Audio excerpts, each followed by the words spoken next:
Muchas gracias, señora presidenta. Un saludo cordial para el pueblo ecuatoriano.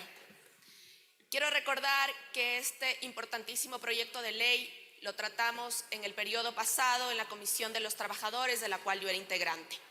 Y lo primero que hicimos fue revisar la normativa internacional. La OIT, Organización Internacional del Trabajo, es reconocida por las Naciones Unidas. Y este importante organismo internacional, a través de su convenio 190, reconoce una vida libre de violencia y acoso en el ámbito laboral. Estos reconocimientos internacionales tenemos que traerlos a nuestro país. ¿Por qué? Porque es necesario que los trabajadores puedan prestar sus servicios de manera completamente tranquila, en paz, y que aquello permita el desarrollo tanto de la vida laboral como de la vida empresarial. Me parece un error poner de la mano y poner de un lado a los empresarios y por otro lado a los trabajadores.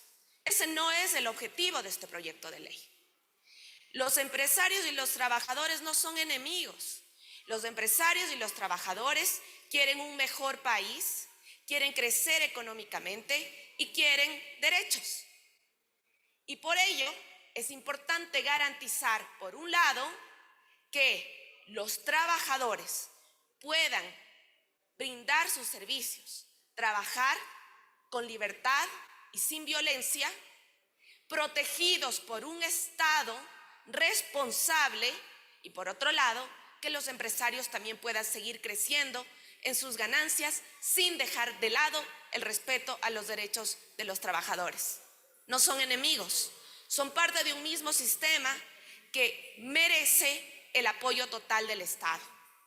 Un empresario pierde mucho más por los apagones de luz que le cuestan 72 millones de dólares al país y sobre todo al sector empresarial, que por respetar las horas laborales de los trabajadores.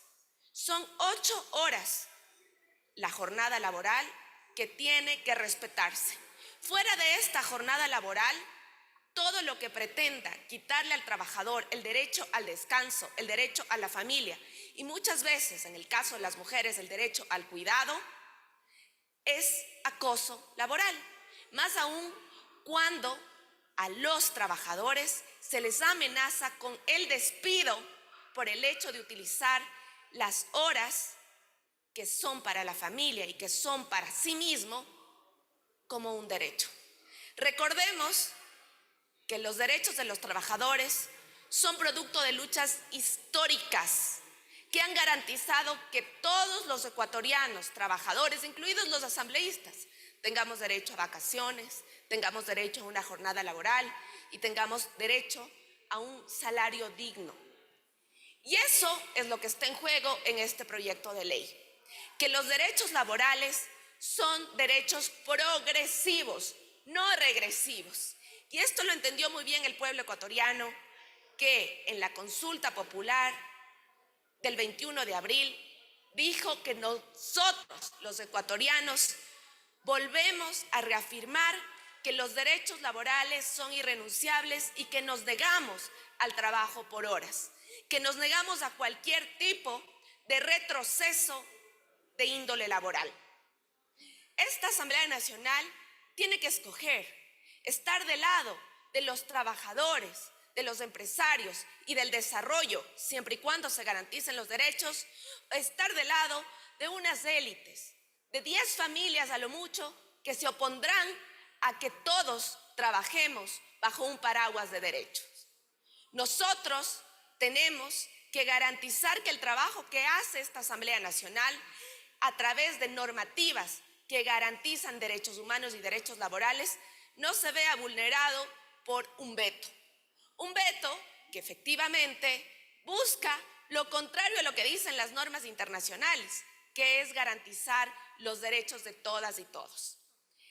Esta Asamblea Nacional tiene que ratificarse en un texto que fue trabajado durante más de un año en la Comisión de los Derechos de Trabajadores y darle un mensaje al pueblo ecuatoriano, apoyando lo que el pueblo decidió en las urnas, que no exista trabajo por horas y que no exista precarización laboral, dándole un mensaje a esa gente que confió en sus asambleístas y que nos dio ese voto para que estemos hoy aquí defendiendo aquellos derechos que muchas veces fueron conculcados.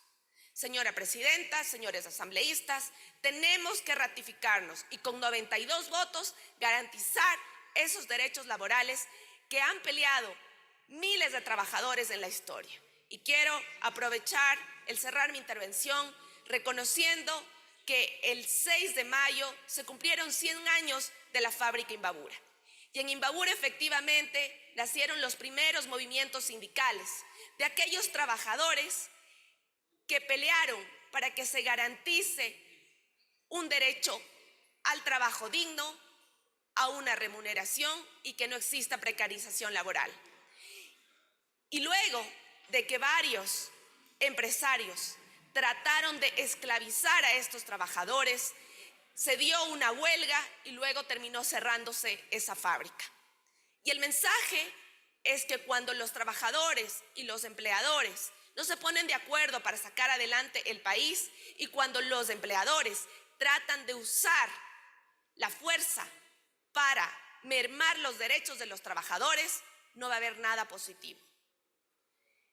Este mensaje lo doy porque nosotros somos los productos de esta lucha sindical, de esta lucha obrera, de esta lucha de la gente que trabaja y que cada día con el sudor de su frente saca adelante nuestro país.